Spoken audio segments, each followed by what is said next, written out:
Today's news headline is UN Secretary General suggests dialogue with Arakan Army on Rohingya repatriation. Details of the news. UN Secretary General Antonio Guterres emphasized the urgent need for dialogue with the Arakan Army to facilitate the return of the Rohingya population in Rakhine State and restore their rights. He made this statement during a joint press conference with Foreign Affairs Advisor Mohammad Tawhid Hussain in Dhaka on Saturday. Guterres stressed that it is critical for the international community, along with Myanmar's neighboring countries, to increase pressure to halt the ongoing violence in Myanmar. The focus should also be on ensuring the restoration of democracy in the country.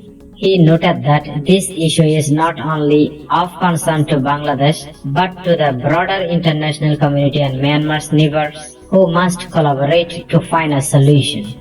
The UN Secretary General outlined that the first necessary step is to stop the fighting in Myanmar. In parallel, he highlighted the need to create effective mechanisms that can lead to a genuine democratic resolution in Myanmar. Such a resolution, he urged, would naturally enable the safe return of Rohingya refugees. Guterres also emphasized that, in addition to political efforts, humanitarian aid within Myanmar must be strengthened. This would create the necessary environment to facilitate the return of the Rohingya population to their homeland.